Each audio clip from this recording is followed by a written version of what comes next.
네, 감사합니다. 사실 이제 목사님께서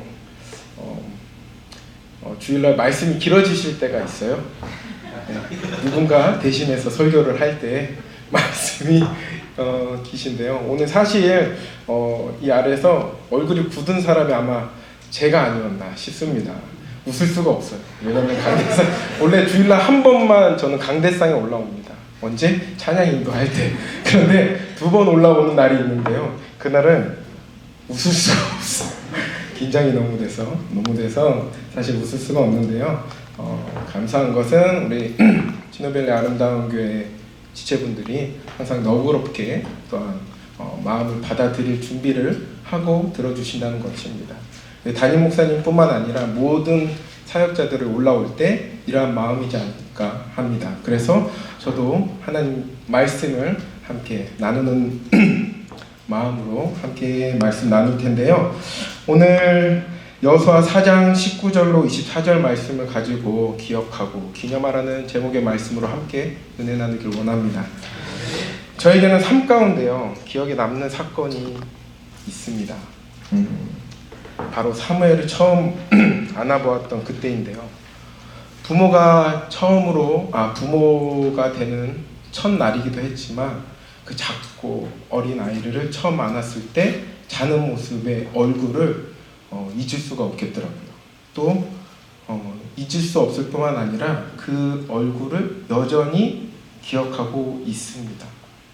이처럼요, 많은 사람들은 삶을 살아가면서 꼭 기억하는 것들, 또 기념하는 일들이 우리 삶 가운데 있을 줄 압니다. 이 기념하는 것들은요, 그 기억하는 것들은 10년이 지나도 100년이 지나도 잊을 수가 없는 것들이지요. 왜냐하면 그 기억은 삶을 살아가게 하는 원동력이 되기 때문일 것입니다. 때로는 그 삶이 힘들고 어렵다 할지라도 나의 삶 가운데 기념하고 기억할 만한 일들을 생각할 때마다 그 기억들은 나의 삶의 원동력이 되고 또한 그 힘듦을 이겨낼 힘이 될 것이기 때문입니다. 오늘 본문도요, 그러한 삶의 원동력, 그리고 힘듦을 이겨낼 수 있는 사건을 기념합니다. 오늘 본문의 배경을 좀 살펴보면요, 요단강을 건넜던 이스라엘 백성들이 다 건넌 후에 일어난 일입니다.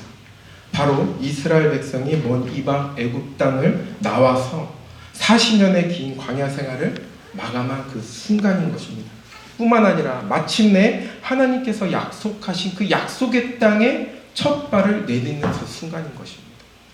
본문 19절의 말씀을 보면요, 첫째 날 10일에 백성이 요단에서 올라와 여리고 동쪽 경계 길갈에 진침해 여리고 동편 경계에 있는 길갈의 진을 쳤다고 이야기합니다. 이스라엘 백성들은요, 이곳에서 40년 광야의 생활을 끝내고 요단강을 건넌 후 이곳에 진을 친 것입니다. 이후에는요, 이곳에서 백성들을 할례를 받았고요, 유월절을 지켰습니다. 여호수아는요, 하나님의 군대 장관을 만나 경배했다라고 성경은 말씀합니다. 특별히 여호수아 5장 9절의 말씀을 보면요, 하나님께서 이스라엘 백성들에게 오늘 애굽의 수치를 너희에게서 떠나가게 하셨다라고 한 곳이 바로 오늘 길갈 이곳입니다. 특별히 이 사건이 있기 전 요단강을 건넜던 때를 살펴볼 필요가 있습니다. 이스라엘 백성이요, 요단강을 건널 때 하나님께서 이스라엘 백성들을 막고선 요단강을 가르셨습니다. 언약궤를 짊어진 제사장들의 발이 물에 닿자마자 길이 생겨났어요. 그런데요, 이스라엘 백성들 앞에 가로막고 선 물이 갈라지고 건넜던 사건이 이전에도 있었습니다. 그렇습니다. 어떤 사건이죠? 바로 홍해 사건입니다. 이 두 사건은요, 비슷한 것도 그렇지 않은 것도 있습니다. 비슷한 점은요, 일단 흐르는 물 한가운데 길이 나서 마른 땅을 건넜다는 것입니다. 그리고 그들이 모두 건넌 후에는 물이 마치 아무 일도 없었다는 듯이 다시 흘렀다는 것이 두 사건의 공통점입니다. 하지만 다른 점도 있습니다. 홍해는요, 하나님께서 밤새도록 바람으로 그 물을 가르셨지만요, 이 요단강은요, 언약궤를 짊어진 제사장들이 발이 물에 닿자 길이 생겼다는 것이 다름입니다. 특별히 오늘 본문은 또 하나의 중요한 차이점을 우리에게 보여줍니다. 백성들이 모두 강을 건넌 후에 하나님께서 한 가지를 요구하신 것입니다. 그것은요, 요단강에서 난 길에 있는 돌들을 각 지파 대표가 나와서 한 개씩 가져오라고 하는 것입니다. 그러나요, 홍해 사건 때는요, 백성들이 모두 건넌 후에 추격하던 애굽의 군대들을 몰살시킵니다. 그 장면을 보고 백성들이 했던 것이 바로 자신들을 구원시켜 주신 하나님을 찬양하고 감사하는 일이었습니다. 그리고 이 사건 후에요, 홍해 사건이 있은 정확히 3일이 지난 후에 그들이 도착한 곳이 있는데요. 어디일까요? 바로 마라라는 곳입니다. 이들이 준비한 물이 다 바닥이 나고 갈증이 느끼던 차에 그곳에 물이 있는 것을 발견하고 그곳을 향해 달려갑니다. 그런데 그 물이 무슨 물이었을까요? 먹을 수 없었던 쓴물이었습니다. 도저히 먹을 수가 없었던 그들은요, 누구에게 화를 냈냐면요, 바로 그들을 이끌어냈던 모세에게 화를 내기 시작합니다. 애굽에 있었더라면 자신들은 목말라 죽지 않을 것이라 이야기합니다. 왜 우리들을 굳이 출애굽시켜서 이곳 광야에서 죽게 만드느냐고 모세에게 화를 내는 것입니다. 3일 전만 해도 홍해 그 사건을 통하여 자신의 생명이 구해졌음에도 불구하고 목마름 하나 때문에 그 은혜를 잊어버린 것입니다. 그들은 그 목마름 하나 때문에 자신이 생명을 구하고 구원받았다는 사건을 잊어버린 것입니다. 그런 그들에게 오늘 요단강을 건너고 난 후에 도착한 길갈에서 무엇을 했습니까? 주워온 돌 12개로 기념비를 세우라고 말씀하고 있는 것입니다. 여기서 12돌이 무엇인지 먼저 좀 살펴보기 원합니다. 이스라엘 백성들 앞에 물이 깊어 걸어갈 수 없는 형편에 처했습니다. 그렇다고 다리를 지어서 건널 수도 없습니다. 건장한 장정 60만이 있기 때문에요, 배를 만들어서 그 강을 건널 수도 없습니다. 앞으로도 뒤로도 갈 수 없는 그 상황 속에서 여호수아에게 하나님께서는 사건을 하나 보여주시죠. 바로 하나님의 말씀, 두 돌판이 새겨져 있는 그 법궤를 들었던 제사장이 발을 내디딜 때마다 하나님께서 그 강을 가르셨던 것입니다. 그런데요, 홍해 사건과는 좀 아까 다르다는 것이 있었던 것이, 먼저 홍해를 갈라졌습니다. 그런데요, 이번 사건은 법궤를 맨 자들이 중앙에서 있을 때 물이 갈라졌다는 것입니다. 그리고 나서 그 갈라진 상황 속에서 각 지파의 대표들을 뽑아서 그 법궤에 가서 돌을 세우고요, 나머지 12돌을 가지고 길갈로 나오라는 것입니다. 왜 12돌을 세우고 또한 12돌을 또 가지고 나와가 했는지, 이거는요, 아마도 하나님께서 이 땅 가운데 역사하시는 그 일들을 기억하고 기념하라는 이유 때문이었을 것입니다. 어쩌면 홍해 사건 이후에요, 이스라엘 백성들이 보인 반응은 하나님이 기억하고 마라의 사태를 막기 위해서 특단의 조치를 취하는 것처럼 보일 수도 있습니다. 그런데 하나님이 직접 할 수도 있지만 각 지파 대표들을 부르고 그들이 직접 돌을 가져오게 해서 그 돌을 쌓으라고 명령하고 있습니다. 그리고 그 이유를 분명히 한 여호수아는요, 본문 20절에 이렇게 말씀하고 있습니다. 여호수아가 요단에서 가져온 그 12돌을 길갈에 세우고. 왜일까요? 이곳은요, 애굽에서 온갖 순환과 수치가 종집을 찢는 현장이었습니다. 광야 생활의 종집을 찢는 종착지였습니다. 그곳에서 이스라엘 백성은 어떤 마음이었을까요? 아마 지나간 수십 년의 세월이 그들의 눈에 순식간에 지나갔을 것입니다. 눈물이 하염없이 흘렀을 것입니다. 그 광야의 40년의 생활이 오직 하나님의 약속만 따라 나왔지만 그들의 삶은 결코 호화로운 삶처럼 보이지 않았을 것입니다. 그런 그 상황을 이겨내고 도착한 곳, 이제 그 상황이 끝났다 하는 그 시대에, 그 시간에 그들에게는 아마 그 40년의 시간이 주마등처럼 지나갔을 것입니다. 그러나 전처럼 받은 은혜를 잊었던 것을 아시는 하나님은요, 그들에게 받은 은혜에 감사의 기념비를 세우라고 명령하신 것입니다. 감동의 현장 그 길갈의 12돌을 세웁니다. 이것이 왜 우리 신앙 가운데 중요한 사건일까요? 사랑하는 성도 여러분, 여기 계신 분들은 제가 알기로는 오랫동안 신앙생활을 하신 분들입니다. 특별히 신앙의 유산을 물려받은 모태신앙들을 제외하고도 어렸을 때부터 신앙생활을 오래 해오셨던 분들이 대부분이실 것입니다. 그런데요, 어느 순간 우리는 오랫동안 신앙생활을 해왔기 때문에 어떠한 감동도 없이 신앙생활을 할 때가 있습니다. 그저 무덤덤하게 해왔던 대로 삶의 일부분이기 때문에 교회에 출석하고 성경을 읽고요, 찬양을 부릅니다. 교회에 나와 교제를 합니다. 사실 저도 하나님을 인격적으로 만나기 전에는요, 저의 신앙의 모습은요, 부모님이 가지고 있는 믿음이 나의 신앙인 줄 착각하고 살았습니다. 그러나 결국 부모님의 믿음이요, 나의 믿음이 될 수 없음을 경험했습니다. 내가 어렵고 힘들 때 부모님의 믿음은 내 믿음이 아니기에 그 어려움을 결코 이겨낼 수 없었습니다. 처참히 나의 삶은 무너졌고요, 그 어려움 가운데 넘어질 수밖에 없었습니다. 그때 하나님께서는 나에게 손을 내밀어 주시고 나를 인격적으로 만나 주셨습니다. 저는 나를 찾아와 나를 인격적으로 만나 주셨던 그때를 결코 잊을 수 없습니다. 그렇게 지금 이 순간 여러분들에게 말씀을 전할 수 있는 것이겠죠. 그렇습니다. 우리 신앙 가운데요, 받은 그 감격의 순간을 잊지 않아야 합니다. 항상 기억하고 놀랍게 반응하셨던 하나님을 기억하고 기억할 기념비를 세워야 하는 것이 그 이유인 것입니다.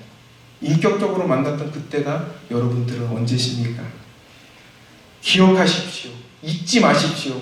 그뿐만이 아니라 우리 신앙 가운데 우리 가슴에 와닿는 말씀 한 구절 발견한다면요, 또 은혜 받은 가사 한 소절이 내 마음을 흔든다면요, 기억하고 기념하시길 원합니다. 하나님과의 만남이 아무리 사소하고 짧고 순식간에 지나간다 할지라도요, 헛으로 생각하지 않으시고 기억하고 기념하는 우리들에게 주님의 이름으로 축원합니다. 그런데요, 성경은요, 기념비를 나만을 위해 세우라고 하지 않으십니다. 다음 세대까지 이어가라고 말씀합니다. 21절입니다. 제가 읽겠습니다. 이스라엘 자손들에게 말하여 이르되 후일에 너희의 자손들이 그들의 아버지에게 묻기를 이 돌들은 무슨 뜻이니까 하거든. 길갈에 도착한 그들이 돌을 세웁니다. 그 돌들의 모습을 보면서 후손들이 그들에게 묻습니다. 이 돌들이 무슨 뜻이니까 하거든. 기념비를 꼭 세워야 하는 이유가 여기에 있습니다. 나만 감동받았으면 그것으로 끝내야 하는 것일까요? 아닙니다. 나만 그 기억을 가지고 신앙생활을 해야 될까요? 아닙니다. 그렇지 않습니다. 22절의 말씀을 보면요, 기념비를 세우는 것은 나만을 위함이 아니라 가르쳐주고 있습니다. 기념비는요, 자신의 기억 속에만 간직하는 것이 아니라 바로 다음 세대까지 이어 나아가야 된다고 성경은 말씀하고 있음을 우리가 기억하길 원합니다. 나의 믿음이 되지 않는다고 하더라도요, 부모님이 보여주신 믿음의 모습이 자손들로 하여금 새로운 깨달음을 얻기 때문입니다. 그 기념비는요, 우리 세대뿐만 아니라 다음 세대까지 생각하는 것입니다. 감동을 잃어버린 이 시대에 감동을 되살려 놓을 중요한 사명을 우리 모두가 깨닫길 주님의 이름으로 축원합니다. 그렇게 해요, 내 감동의 기념비를 내 자녀, 내 후손에게 물려주는 것이 더욱 큰 의미가 있는 것입니다. 언젠가 우리의 후손들이 물을 것입니다. 그때 우리가 받은 그 은혜를 그들에게 나누고 받은 은혜에 감사하며 행동으로 보일 때 우리 후손에게는 엄청난 감동이 되살아날 것입니다. 그런 믿음이 우리 가운데 넘쳐나길 원합니다. 우리가 받은 감동이 전해질 것입니다. 부모와 자녀가 함께 감동받게 될 것입니다. 그래야 삶의 전환점 하나가 그들의 삶 가운데 나타내는 것입니다. 자손들을 위해서라도요, 우리 삶에는 많은 기념비가 필요합니다. 이것은 너무도 중요합니다. 믿음의 기억이 우리에게만 머물러서는 안 되는 이유가 이것입니다. 이것은요, 자신뿐만 아니라 공동체를 살리기 때문입니다. 믿음의 기억을 풀어줘야 합니다. 믿음으로 승리한 기억들을 퍼뜨려 확산시켜야 됩니다. 그래야 우리 모두가 살아나고 축복받는 길이기 때문입니다. 사실 지금의 어린 세대를 보면요, 커가는 아이들의 살아갈 신앙의 모습을 좀 생각하면 참으로 안타까움이 있는 것이 사실입니다. 인터넷 발전과 코로나라는 시대가 맞물려서요, 이제는 혼자 드려지는 예배가 당연하게 여겨집니다. 이제는 혼자 예배를 드려도요, 아무렇지 않습니다. 누가 뭐라 하지 않습니다. 제 어렸을 때만 해도요, 여름마다 겨울마다 성경학교 갈 생각에 잠 못 이루던 때가 기억납니다. 성탄절 때만 되면 교회에 모여 새벽송을 하기 위해 연습했던 그때가 기억납니다. 저녁만 되면 친구들과 모여서 성탄절 준비를 하고 새벽송 연습을 했던 그 즐거운 때가 기억이 납니다. 그런데요, 이제는요, 그냥 나 때는 말이야 라는 추억으로만 기억해야 됩니다. 이제 우리 자녀들은 그 시대에 그 느꼈던 감정들을 알지 못합니다. 그러한 시대를 살아가고 있는 것이 참으로 안타깝습니다. 그런데요, 사사기 2장 10절의 말씀을 보면 그 시대의 사람도 다 그 조상들에게 돌아갔고 그 후에 일어난 다른 세대는 여호와를 알지 못하며 여호와께서 이스라엘을 위하여 행하신 일도 알지 못하였다라 라고 말씀하고 있습니다. 이 말씀에 의미하는 것이 무엇일까요? 신앙이 계승이 돼야 하는데 전승되지 못했다는 것입니다.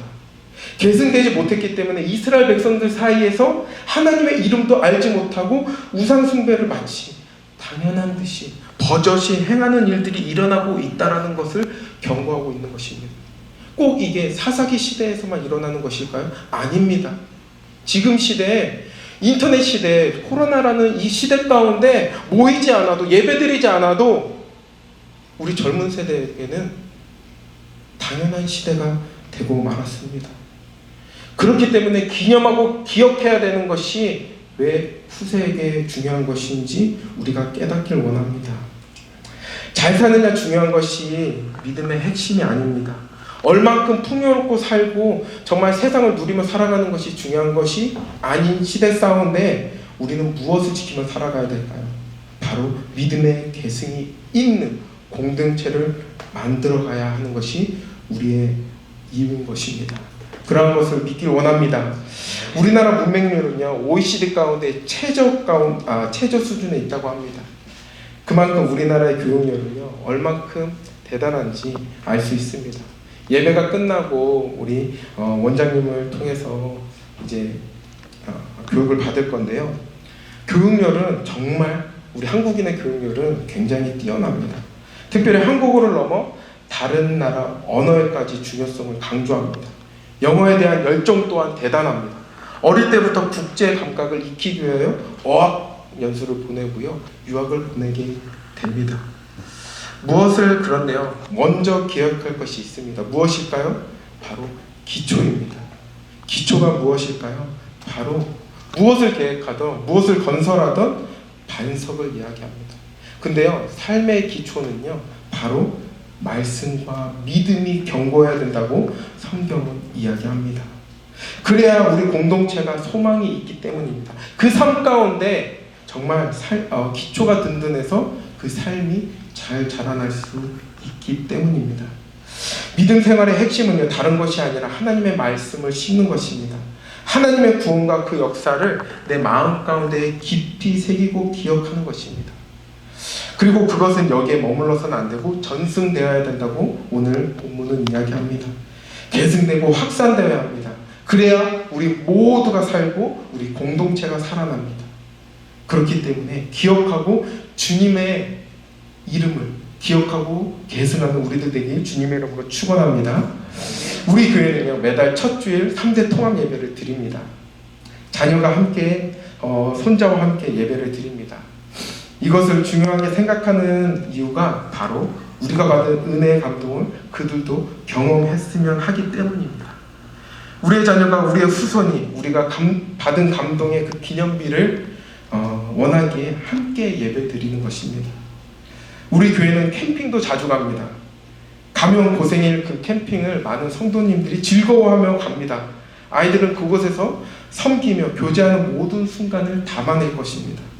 그러한 소망이 있기에 힘들지만 조금은 고생일지 모르는 그 캠핑에 가는 이유일 것입니다.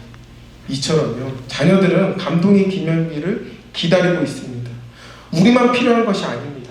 자녀들 그리고 우리의 후손들을 위해서라도 기념비를 세워야 하는 것이 여기에 있습니다.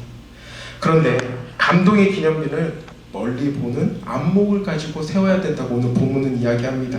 21절을 다시 한번 보겠습니다. 이스라엘 자손들에게 말하여 이르되 후일에 너희의 자손들이 그들의 아버지에게 묻기를 이 돌들은 무슨 뜻이니까 하거늘. 여기서 주목해야 할 단어가 후일에입니다. 기념비로 인해 당장 어떤 일이 벌어지는 것은 아닙니다. 우리의 3대 통합 예배가, 우리의 캠핑이, 자녀와 함께하는 모든 교회의 교제가 당장 어떤 일이 벌어질 것이라 기대하지 말아야 됩니다. 언젠가 가까운 미래, 먼 미래, 아니 우리가 죽고 난 후에, 오랜 세월 후에도 기념비는 진정한 의미를 가지게 됨을 기억하길 원합니다. 프랑스를 상징하는 대표적인 건물이 무엇이죠? 뭘까요? 네, 바로 에펠탑이십니다. 이 에펠탑이 세워질 때만 해도요, 수많은 프랑스인들은 이 에펠탑 세워지는 것을 굉장히 반대했습니다. 엘레강스한 프랑스에 결코 맞지 않는 구조물이라는 이유에서 말입니다. 그런데 지금은 어떻습니까? 에펠탑은요, 프랑스의 가장 대표적인 상징물이 되었습니다.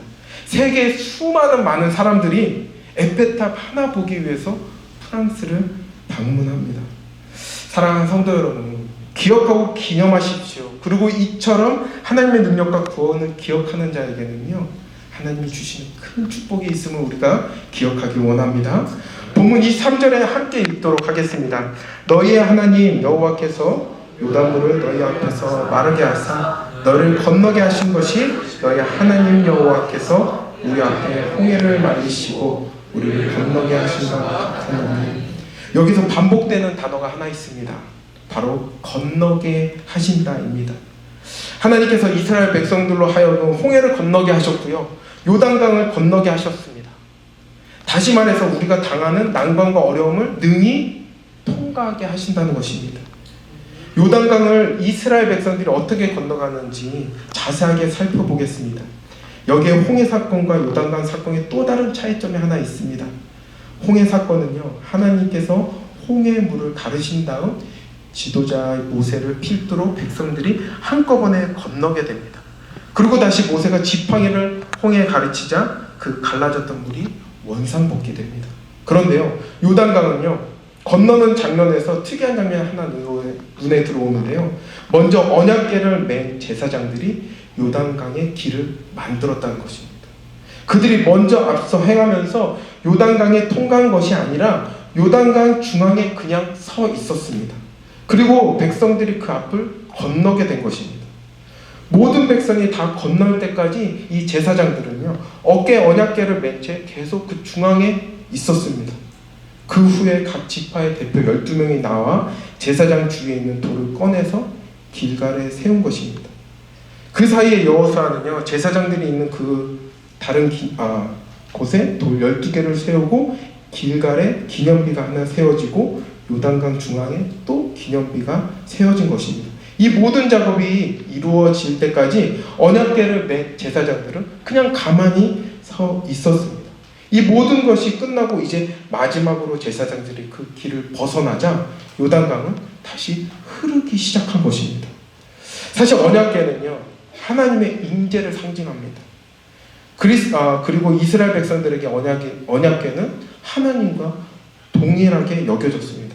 조금 과장되게 이야기하면요, 이스라엘 백성들은 언약궤를 하나님으로 보았습니다. 지금 언약궤를 맨 제사장들이 길을 만들고 백성들이 다 통과할 때까지 기다리다가 맨 마지막에 제사장들이 그 길을 통과합니다. 다시 말해서 하나님이 우리의 어려움을 가운데 우리가 통과할 수 있도록 미리 길을 만들어 놓으신다는 것을 말합니다. 길을 만들어 놓으실 뿐만 아니라요, 우리가 그 어려움을 감당하고 그 중간중간에 우리와 함께 하신다는 것입니다.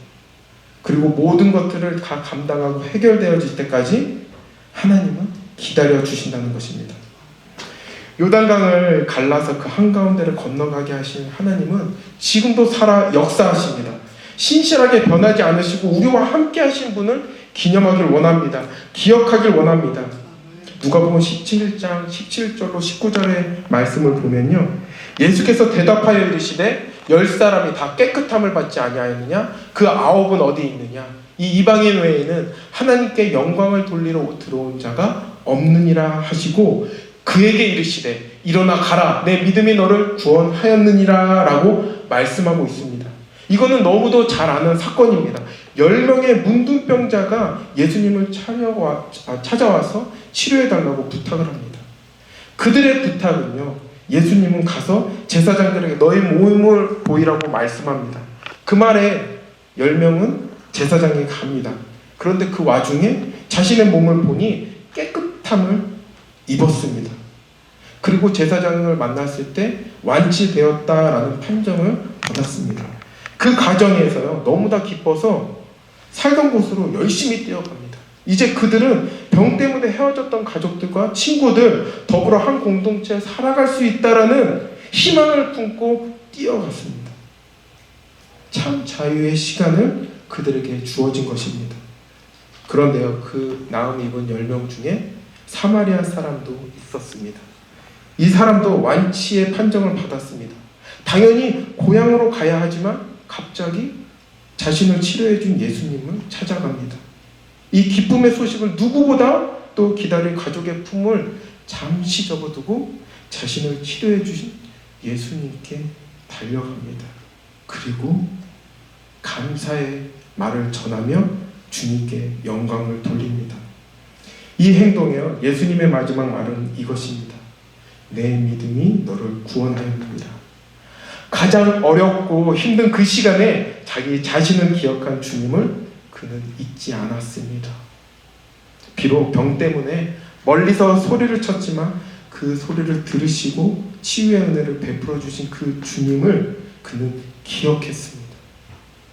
기쁨의 그 순간에 그 기쁨을 자기에게 준 바로 그분을 그는 기억하고 다시 돌아온 것입니다. 우리의 삶 가운데 굴곡이 있는 것은 당연합니다. 그 굴곡 때문에 우리에게 성장이 있는 것입니다. 우리가 그 굴곡을 그나마 통과할 수 있는 이유가 무엇일까요? 요단강 한가운데 길을 만드신 하나님, 그리고 홍해를 가르신 그 하나님이 우리 앞에 미리 가시면서 우리가 통과할 수 있도록 길을 만들어 놓으셨기 때문입니다. 그리고 그 길을 우리가 다 지나갈 때까지 하나님은 기다리시고 동행하시기 때문입니다. 그뿐만이 아니라 끝까지 우리를 지켜보시고 그 과정이 맞춰질 때까지 하나님은 기다리시기 때문입니다. 다시 기억하고 기념해야 되는 이유가 여기에 있습니다. 하나님의 그 뜻을 기억하고 기념할 때만이 우리는 하나님을 믿고 또한 그분이 주시는 축복을 받아들일 수 있는 것입니다. 말씀을 맺길 원합니다. 얼마 전 담임 목사님께서 하신 예화인데요, 로마 시절 전쟁에서 승리한 장군에게는 개선식이 허락되었다고 합니다. 이 개선식은 로마인에게서 가질 수 있는 최고의 영광이었는데요, 그래서 개선식 하루만은 4마리의 백마가 이끄는 전차를 타고 그 앞에 살아있는 신이라 불리며 환영을 받는다고 합니다. 그런데 이 전차에 꼭 노예 한 명을 동승시킨다고 합니다. 그리고 그 노예는 개선식 동안 끊임없이 개선 장군에게 귓속말로 이렇게 말합니다. 메멘토 모리. 그 뜻은요, 죽음을 잊지 말라는 뜻입니다. 전쟁에서 승리한 개선 장군에게 너무 우쭐대지 말라고 경고하는 셈입니다. 또한 19세기 유명한 신학자 칼바르트는요, 우리에게 2가지 잊어서는 안 되는 것이 있다고 말합니다. 하나는 메멘토 모리이며 하나는 메멘토 도미니. 그 뜻은 주님을 생각하라입니다. 우리는 죽습니다. 우리가 죽는 것은 우리는 잘 압니다. 그렇기에 우리는 우리의 인생이 우리의 것이 아니라고 고백해야 되는 것입니다. 주님으로 우리의 주인 되게 하셔야 하는 이유가 바로 이것에 있습니다. 그 주님께서 우리를 위하여 죽으셨고 그분이 우리를 위하여 부활하셨습니다. 그로 인해 우리에게는 부활이 있고 영생이 있습니다. 그렇기에 우리는 기념비를 세우고자 하는 열정을 가져야 하는 것입니다. 한 번 감동받고 지나가 버린 것을 잊어버린다면 우리는 그것을 기억하지 못할 것입니다. 우리 치노벨리 아름다운 교회가 하나님과 함께한 감동의 기념비를 세우는 교회가 되었으면 좋겠습니다. 적어도 우리의 가정에 감동의 기념비가 세워졌으면 좋겠습니다. 그러한 열정이 우리에게 넘쳐나면요, 하나님은 크신 축복을 우리에게 주실 것입니다. 살아나고 영생을 얻고 부활할 수 있는 능력의 사람들로 삼아 주실 것입니다. 있어도 그만이고 없어도 그만인 교회가 아니라 그 열정을 가지고 기념비가 곳곳에 세워지는 하나님의 은혜가 넘쳐나면 좋겠습니다. 그런 뜨거운 감동이 우리 가운데 있다면 우리의 신앙의 모습은 변화되고 또 성장할 것입니다. 혹 실패한다 해도 다시 일어날 수 있는 힘이 될 것입니다.